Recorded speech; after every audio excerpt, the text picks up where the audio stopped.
Hello everyone. For those of you that are watching the video for the first time, I'm Domingos and also known as DMA.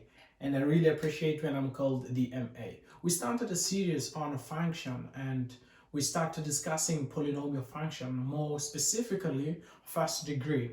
And today's topics is solving some exercises on a first degree function, which is under polynomial function. Let's have a look at the exercise that we have. In this exercise, they say, sketch the graph of the following functions. First one says to sketch the graph of the function y equal to x. And the second one says sketch the graph of y equal to x from 0 to 2. In other words, when x is between 0 to 2. And C says sketch the graph of y equal to x, whereby x is a defined number from 0 to 2 and capital T equal to 2. In mathematics, and especially in this topic when we deal with functions, the capital T means period. So we will be starting from the first exercise to see how we should solve the rest of the exercises. Okay, we have to always remember that the representation of a first degree function is always like that, y equal to ax plus b. From what we can see here is that b is equal to 0. So we don't have b here. A is the coefficient of x, which is 1. And b, since we don't have b here, that means b is equal to 0. So in this case, b is equal to 0. And last video, we discussed when b is equal to 0, that means the functions passes through the origin. Now, if the coefficient of x, which is a from my short form, is positive, then that means my functions pass through the origins through the odd quadrant. That means my functions pass through the first quadrant and the third quadrant. You can put it inverse. You can say passes through the third quadrant and the first quadrant. It's exactly the same.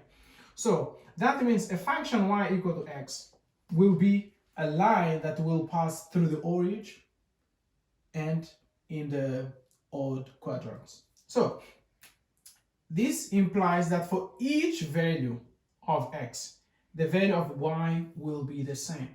So according to our lessons, we know already that this graph will pass through the origin.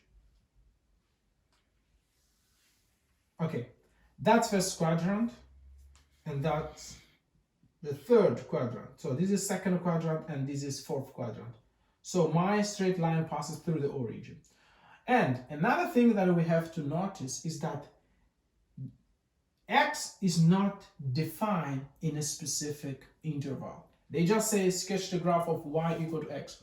And when they say sketch the graph of y equal to x, in other words, what they're telling you is that x belongs to all the real numbers. So that means x starts from minus infinity to plus infinity. So that means when I sketch this graph, there is no end. It goes to minus infinity, and here it goes to plus infinity. Because we know this is x-axis, this is the negative side of x-axis, and this is the positive side. This is plus infinity, and this is minus infinity of x, and this is for y. So that means this graph has no limit. It goes from minus infinity to plus infinity when they don't specify the interval whereby x is defined. So that's what happens here. So that's the graph of y equal to x, because my b is 0. So there is no b here. That means 0. And since x is a positive number, that means passes through the odd quadrant, first quadrant and third quadrant. And if x was negative, then that will pass through the even quadrant, which is second quadrant, and the fourth one, the line will be like that. So that's what usually happens. So that means we already sketched the graph for lane A. What people usually do, what they can also do, is sketching the table. They make the table and they give arbitrary values for x, and then they start substituting. But we can already see that y is equal to x. So that means for each value of x will be the same to y. So that means if x is 1, y will be 1. If x is 2, y will be 2, and so on. So that's the first case when it comes to exercise number 1. Let's go now to exercise B and look what they say. They say sketch the same function y equal to x, but they put an interval there. They said x is a number defined from 0 to 2. So how does it work? What it changes actually? So we're gonna have a look at this and analyze what differs the second exercise compared to the first exercise. Okay, let's go to the second exercise then. Let's go to the second exercise. Let's sketch the graph. We know already that a function, this is x-axis and this is y. We know already that a function y equal to x, it passes through the origin. Since your coefficient of x is a positive number, that means passes through the odd quadrants, passing through the origin. And this is first quadrant and this is the third quadrant. That means your graph is like that. This graph is the same as this one, is similar, but what will make this function change is the condition that we are given. They say x belongs from 0 to 2. Now let's go to the x-axis. We know that this is the negative side of x, the left side is the negative side of x, and the right side is the positive side of x. We have 2 here, and we have 3, and a plus infinity. I don't need to put all the numbers. They say y is equal to x, but they only want us to sketch from 0 to 2. That means 0 is here and 2 is here. Let me intercept with the graph. So they want a graph.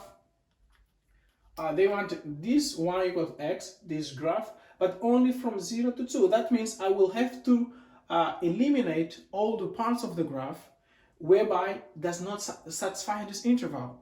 So this means I will have to erase this part and even this part and only left, since this is x-axis, this is 0, this is 2. So now this is this graph sketch. Y equal to x is this graph, but they only want from 0 to 2. That means from 0 to 2. This is the graph.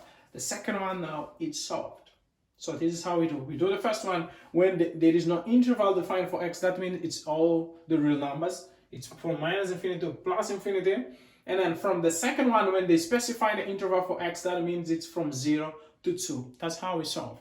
Now, what will happen if we have to solve the last one? What will change?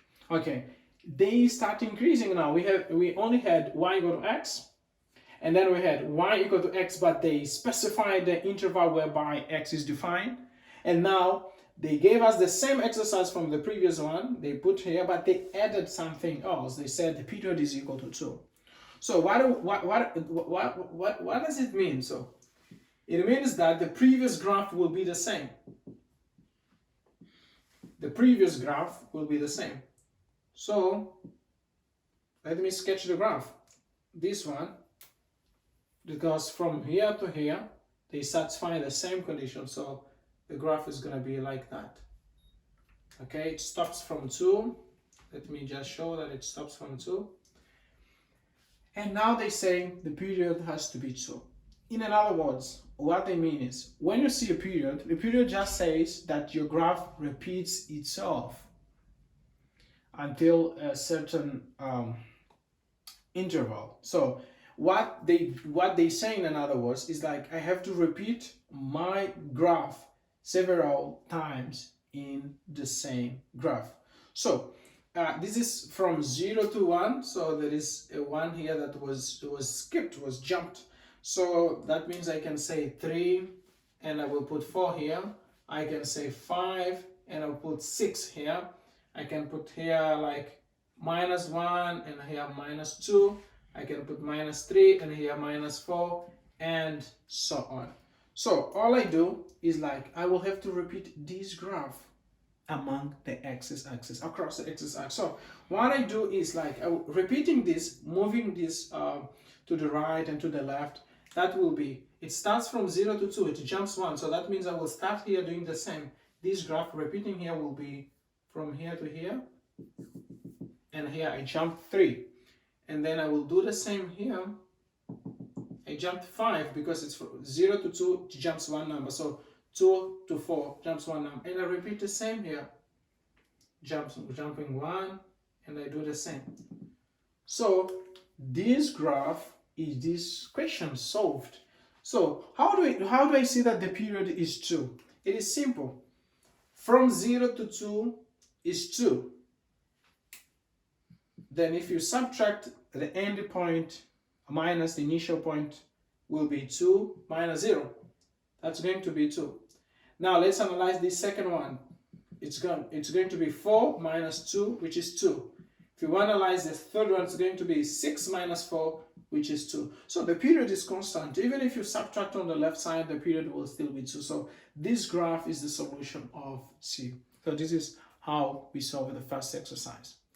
If you enjoyed the video, leave your comment, your like, subscribe, and also share with your friends. Thank you. I see you in the next video.